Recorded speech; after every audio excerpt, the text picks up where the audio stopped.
Hey guys, welcome back. Oh, that just went down.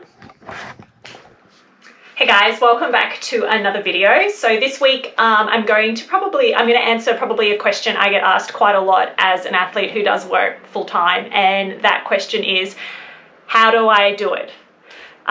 So obviously I work full time. I'm very lucky. I work in an industry that does allow for a lot of flexibility. I have worked in, I guess, a more corporate job where I had very fixed hours, and that was 8:30 to 5 with 1 hour lunch break. And I know that this is not normal, but the 1 hour lunch break was scheduled. Everyone in the office was like scheduled during a 3 hour block period. And that was just so that no team was all away at the same time, so that if the phone rang or anything like that, there was someone from the teams to answer the phone call. I know that's not, usual. I know most organizations let you take your lunch when you want to take it.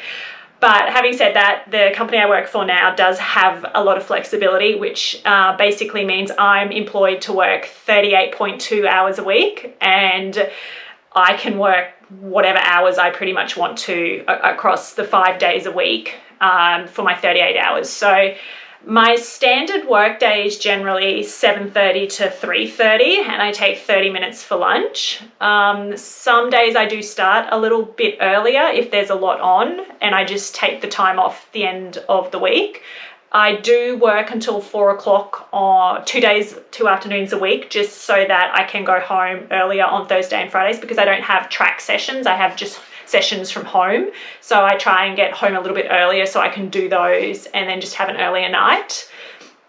So to start off this video, I'm just going to take you through a pretty standard day for me when I go into the office, and then go straight from the office to the track, and you'll get to see what my session is and then my thoughts on that, and then I'll talk you through how I personally find I make it work. So cue the daily montage.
Okay, so as you can see from that little montage, my days are pretty hectic and they're pretty full, and they really are kind of, you just get up and you go.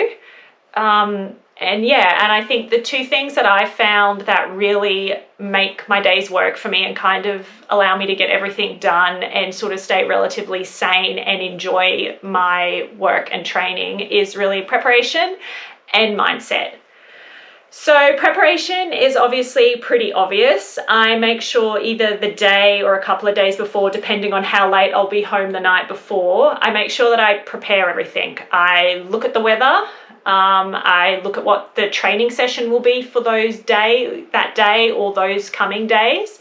And I set out my training bag accordingly. I make sure that I have an option of spikes, because sometimes I prefer to train in sprint spikes being a sprinter, but I do have a pair of heeled spikes that I will wear if the session turns out to be longer, or if my body's feeling a little bit flat. I'll just take that sort of pressure off my calves by wearing a little bit more of a supportive shoe.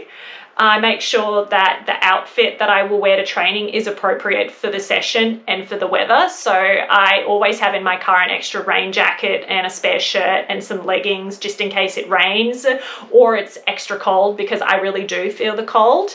But on top of that, I obviously really think about what I'll be eating that day in comparison to the session. So the day you just saw was Monday, and on Monday we generally do lactic acid work. So because of that, I will try and have a fairly filling but light lunch, and I'll try and have that, about 12, as early as possible, because I don't want it sitting in my stomach when I go to train, because then you just feel bloated and a little bit gross. But if I get hungry, I'll also have something light on the way to the track. I'm not a great big fruit eater. I prefer dry fruit. So I might just have some dried mango or something on the way to the track. But I also do the little protein balls. I just showed them to you on screen there. I like those ones, so I might have 1 or 2 of those, and they will just tide me over until the end of my session and just sort of give me that little bit of energy. The other big thing that I do in preparation is I really think about how I set up my not only working day, but how I'm going to leave the office and just everything like that. So what I mean by that is I get changed at the office. And that's just part of winding down for the day, and it flows quite nicely into my next thing, which is mindset. But part of my preparation is, I get changed, I say goodbye to everyone in the office, and then I get changed, and then I head over to UQ, and I set up my training bag so that I basically just have to grab my shoes out and then go into the track. And that preparation just lets me transition smoothly from one thing to another. And like I said, it really helps with the mindset, because I can just sort of draw a line under my working day and then move on to my training session. All right, so the next big thing that I really find makes everything work is the mindset. And what I mean by that is basically getting both myself mentally and emotionally ready for training.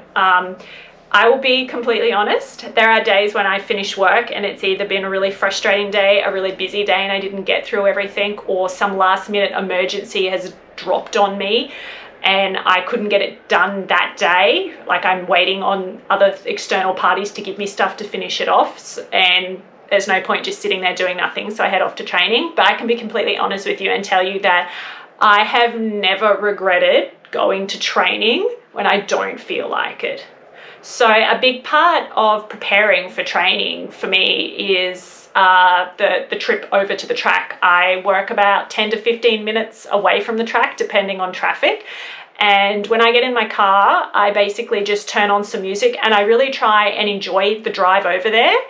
Maybe pump myself up a bit if I know the session's going to be particularly hard, but I really just try and de-stress from the work day and think about, for me, what I want to get from the training session, what is the purpose of the training session, as well as anything I feel like I might want to ask my coach or tell my coach, or any information that I need to pass along to my coach. Then honestly, once I get to the track, I don't just go straight from the car to the track. I usually take about 10 minutes in my car, and I just do whatever I think I need to do to just sort of finally switch off from the work day. I might watch something on YouTube, something humorous on YouTube. I might look at it like Instagram or look at TikToks. I might clear out my personal mailbox if I haven't had a chance to do it at my lunch break or during the day when there was a slow moment. Just sort of get to a point where you're like, okay, the working day is done, and I'm now ready to move on to my training day. And then again, I just sort of sit there and I think about my training session, what to expect. I look at the conditions and yeah, just sort of think about how I'm going to set stuff up for success. I then just go about my normal warm-up. And, you know, again, if I haven't completely switched off from work, like if it was a stressful day, I might take a little bit longer in my warm-up and I might do it just a little bit away from my squad, just so that I can sort of get into that mindset for training and I don't trouble them with my problems. But again, like I said earlier, I have honestly never regretted going to training after a bad day or a stressful day in the office. And also, I think a big part of that is the fact that not only you work hard and you sort of like you get through something and that just helps you feel better, you get those feel good endorphins, but you know, like you mention things to your training, you know, your training squad, and you have a laugh about things, and they do help you get a different slant on things. Like in conclusion, I won't lie, it is quite hectic, and there are times when work is really busy and stressful and we have a lot on, and you know, we're in the middle of a really heavy training block, and I honestly, I come home and I crash, and you know, I spend the weekend sleeping, and you know, I might get a little bit more emotional than I am, or I might be a little bit more short-tempered and not as like super friendly and positive and helpful as I might be in other circumstances at work. But I would say that overall, yeah, if you are a young female athlete or even a male athlete and you're looking at continuing on your career and also studying full-time, or you know, you're at the end of your degree and you're going to take on a full-time job and you do still want to continue your sport at quite a high level, I would definitely encourage you to do it. Don't just give it up because you think you can't work full-time and train full-time. You get benefits either way. You know, I've had some of my like most creative solutions to problems while I've been out on the training track, just because you put your mind on something else and like a solution just comes to you because you're not obsessing over it. Yeah, so yeah, definitely. I mean, it will be a lot of work. I won't lie about that. You know, I hate that I do spend a big chunk of my Sunday afternoons getting everything organized when all I feel like doing is sort of just laying around and doing nothing.